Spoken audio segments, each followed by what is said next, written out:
Halo guys, assalamualaikum warahmatullahi wabarakatuh. Terima kasih yang udah stay sama channel Yati sama official lagi. Semoga kalian sehat, berkabar kalau untuk kita semuanya. Gimana kabar kalian sehat? Waras Kaisam, Masya Allah Kaisam, doakan yang lagi sakit Allah sehatkan. Teman Kaisam yang berjuang di rumah majikan, tentunya diberikan kekuatan sampai finish. Teman Kaisam yang bahagia juga tentunya jangan lupa bersyukur. Yambuy, hmm, kalian lagi pada ngapain? Sudah selesai kerja belum? Kaisam sudah selesai kerja. Tadi habis nonton TV. TVB ya Kaisam, TVB. Kaisam ada yang naik cece, bahas-bahas. Kalian itu kalau misalkan ada yang naik cece, hubungi Kaisam, mau gibah bareng. Konten ini mengandung dosa berjamaah, silakan yang takut dosa skip aja. Tapi yang kepo boleh nonton, ambil pembelajarannya ya, dan disimak. Oke cuy, yang naik cece. Hai to, Kaisam, wis Masya Allah. Jadi cuy ceritanya, ya Kaisam udah ngeringkasin nih buat kamu nih, buat kalian yang kepo-kepo. Jadi tadi di TVB ya yang tayang jam 7 lebih sampai jam 8 itu ada pembahasan tentang Yana Cece cuy. Jadi si majikan ini speak up lah di salah satu TV ya, biasa. Si majikan ini merasa disayangkan, kok dia ini mendapatkan cece yang bolot gitu cuy, tuli ya, budak. Kenapa bisa diloloskan gitu? Nih Kaisam disclaimer dulu ya, barangkali Mbaknya menonton video Kayatisam. Kaisam mohon maaf, Kaisam hanya, menyampaikan apa yang tayang ya, supaya ini juga agensi bisa koreksi diri ya cuy, dan semoga juga tidak ada kejadian ini lagi ya. Kalau misalkan memang kita posisinya sakit, ya kita jangan paksakan untuk bekerja di sini ya cuy ya. Oke. Jadi si Mbaknya ini kerja di salah satu majikan, di mana majikan ini disuruh menjaga anaknya laki-laki, Silo ya cuy. Ini kayaknya umur Silonya sekitar 8, 9 tahunan ya cuy ya. Nah, saat di video itu Mbaknya itu lagi ngelap pintu, di mana tiba-tiba pingsan, glubrak gitu. Tertangkap oleh CCTV. Ditolonglah sama si Silo ini yang lagi main. Cuma Silonya ini pintar cuy. Saat dia merasa cecenya ini pingsan, dia ini langsung menghubungi 999 polisi ya cuy. Jadi Silonya itu poking, "Tolong tolong, cece saya pingsan." Ya kan, kalau poking kan pasti dikasih tahu alamatnya di mana. Bisa melaporkan tuh kalau cecenya itu pingsan saat ngelap pintu. Saat dibawa ke rumah sakit, ternyata majikannya kan datang. Majikannya ini mendapatkan informasi dari dokter bahwa cecenya ini ada gejala epilepsi cuy. Loh, kok bisa? Epilepsi itu loh yang pingsan terus kejang-kejang ya, kalau misalkan parah ya pasti berbusa gitu cuy. Jadi majikan ini memang merasa bahwa Cece ini aneh. Anehnya saat si Cece ini di dapur cuy, majikan ini kalau misalkan manggil, "Cece!" Kan biasanya kita ini udah, apa namanya, rerunguan ya cuy ya, dengan suara majikan. Majikan di mana, kita di mana juga udah kedengeran gitu suaranya. Tapi enggak nih sama si Cece ini. Jadi kalau misalkan dipanggil sama majikan nih, entah itu di ruang tamu, entah itu berdekatan, si Cece ini tuh cuma jawab, "Hah? Hah?" Aja gitu cuy. Nah, yang jadi anehnya sih majikan ini coba, ngubungin teleponnya, itu pun nggak direspon. Jadi telepon berdering pun itu nggak tahu, dia nggak nyaut gitu cuy. Jadi majikan ini, "Kamu tuh bolot, tuli, apa budak?" Gitu kan. Saat majikan ini curiga kalau misalkan cecenya ini ada yang mandai di telinganya gitu, "Ini cece saya kayaknya ada masalah problem, pendengarannya. Kok bisa ya dia ini lolos bekerja di sini?" Emangnya di Indonesia itu nggak ada medikal? Nah ini ya cuy ya yang dipertanyakan. Tapi majikan ini juga mikir, tapi cece saya itu punya experience kerja 2 tahun di Singapura, bahkan bisa bahasa Inggris gitu si cecenya. Kalau dia budak ya, otomatis dia kan akan kesulitan gitu menerima ucapan bahasa Inggris dan lain-lainnya. Tapi dia bisa kok bekerja di Singapura 2 tahun, terus juga dia bekerja di Malaysia itu 1 tahun. Berarti pengalaman kerjanya ini cece ada. Jadi majikan ini curiga, apakah budaknya itu dikarenakan penyakit epilepsinya ini cuy. Jadi pengakuan si Cecenya ya cuy ya, ditanyain sama reporternya, "Cece, kamu itu ngerasa nggak kalau kamu budak?"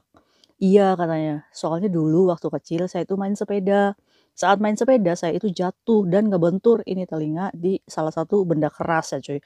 Jadi membuat pendengarannya tuh memang ada sedikit masalah."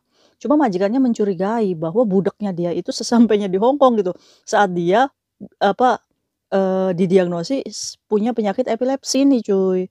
Terus saat presenternya ini nanya sama si Cece-nya, "Cece, kamu ngerasa nggak kalau misalkan kamu itu pernah kejang-kejang atau apa?" "Enggak, malah saya tuh aneh, semenjak saya itu di Hong Kong aja saya itu sering pingsan, katanya di Indonesia itu dia nggak pernah punya kayak gini," gitu cuy. Ini kan penyakit kan nggak tahu penyakit turunan atau apa gitu, yang mungkin terdeteksinya bertahun-tahun gitu. Mungkin sekarang lagi parah-parahnya, makanya kenapa sering kumat ya cuy ya.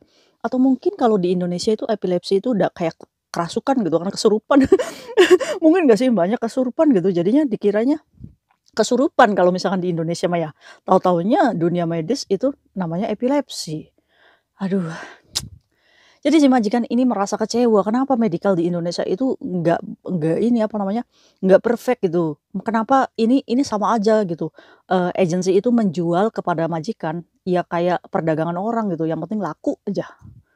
Apakah step, eee, medikalnya itu benar-benar tidak valid gitu, kok bisa orang budak punya epilepsi bisa lolos kerja gitu. Ya ini sih sebenarnya kabar duka ya, maksudnya teman kita dikatain kayak gitu kan apalagi dibawa ke TV. Cuma tapi ini ambil sisi positifnya, mungkin untuk agensi dan PT. Ini kan pemberangkatan pekerja migran ini kan awalnya pastinya dari PT ya. Jadi PT ini juga harus bisa kerjasama dengan klinik atau dokter yang bisa mengecek keseluruhan benar-benar apa namanya, sesuai prosedur gitu. Jangan sampai klinik ini udah dipercaya sama PT ini, "Ah, ya udahlah ini udah langganan kok," jadinya dibikin fit. Mungkin nggak sih kayak gitu ada oknum, yang menganggap semuanya itu dokternya itu borongan gitu.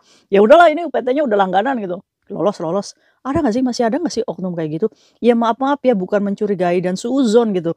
Cuma kan kadang PT ini juga bagaimana caranya nih, bisa memberangkatkan si CPMI gitu, supaya bebannya dia juga hutangnya terbayar gitu, dianya ke saya gitu. Gitu ya cuy. Jadi kayak di sana tuh agak-agak mencurigakannya tuh ya di pihak PT-nya gitu, kenapa yang dari dasar aja nggak bisa ketahuan dia ini punya penyakit, iya nggak sih? Dulu kalian medikal itu check up-nya benar-benar nggak sih? Yang diraba-raba ya, apa namanya, yupa darahnya ya. Iya kan ada benjolan nggak, kayak gitu nggak sih? Terus ronsen juga asal nempel aja atau bener-bener bajunya dibuka gitu, bener-bener ronsen ini dicek gitu. Ini kenapa kok bisa kelolosan kayak gini ya? Ya namanya human error Kak Sam. Nggak semuanya perfect gitu, cuma ya imbasnya karena semuanya gitu. Agen-agen yang bener memproseskan pekerja migran dengan prosedur yang benar jadinya kena ya, gitu ya cuy. Tapi kalau misalkan emak-emak tua kaplak juga kadang semenjak pakai headset kerja itu jadi bolot, ya nggak sih? Kalian kalau misalkan pakai headset jangan setiap hari pakai headset, jadi majikan manggil dikiranya, "Woi, cici saya bolot gara-gara nonton TVB ya semalam itu. Pantesan cici saya bolot." Iya bolotnya kena headset ini kan, saking saking ajeb-ajebnya keras gitu kan, jadi terbiasa keras telinganya, jadi majikan itu nggak hiraukan. Ya jadi maka dari itu kalian kalau misalkan dipanggil, cepet ya, "Cece, hai tu," ya kan? Biar nggak dikirain budak gitu. Jadi kalau misalkan kalian pengen tahu, epilepsi itu ayan ya cuy, kejang. Jadi kehilangan kesadaran dalam beberapa detik gitu, serta memiliki pandangan yang kosong. Jadi kejang-kejang, kosong, tapi penyidap epilepsi ini setelah pingsan ya cuy, dia ini nggak sadar apa yang terjadi dengan dirinya. Tiba-tiba dia sadar, "Loh saya ngapain ya? Cuma ya kayak gitu. Padahal kejadian yang sudah menimpanya itu kejang-kejang, hilang kesadaran, sampai bibir juga digigit ya cuy ya. Nah kayak gitu. Jadi kalau epilepsi ini serangan pada otak. Nah, ini menurut WHO, ini pengidap epilepsi ini tidak mengenal umur ya, cuy, ya. Jadi ada 50 juta eee, yang terdetek ya di seluruh dunia ini, 50 juta pengidap epilepsi. Jadi buat kita ya, apa namanya, kalau misalkan kita merasa bahwa kita pernah kejang-kejang, ya harusnya kita berobat ya, cuy, ya. Kita takut aja kalau misalkan kita salah satu di antara yang kena epilepsi. Nauzubillah min dzalik ya, semoga kita sih sehat-sehat aja mintanya, cuy, ya. Jadi epilepsi ini penyakit saraf paling umum ya cuy, karena ya itu tadi, penyidapnya itu hampir 50 juta orang seluruh dunia. Nah ini bisa faktor genetik, faktor turunan, terus cedera pada kepala juga bisa, stroke ya, demensia atau pelupa ya, terus riwayat kejang waktu kecil, sama infeksi otak. Ini yang, apa namanya, ciri-ciri orang yang kena epilepsi ya cuy ya. Aduh, kira-kira coba tanyakan sama diri kalian, apakah kalian pernah kejang-kejang waktu kecil gitu kan? Ya kali aja ya, cuy, ya. Jadi ini memang prosesnya ini terdeteknya tuh dalam jangka waktu yang lama. Jadi wajar aja tuh Mbaknya waktu di Singapura, waktu di Malaysia, dia nggak apa, dia tidak merasa bahwa dia punya penyakit epilepsi. Ya mungkin bertahun-tahun itu ditumpuk-tumpuk sel sel sarafnya, sehingga baru di Hong Kong ketahuannya, ya. Ya sudah, mau nggak mau, ini harus diterima dengan lapang dada ya.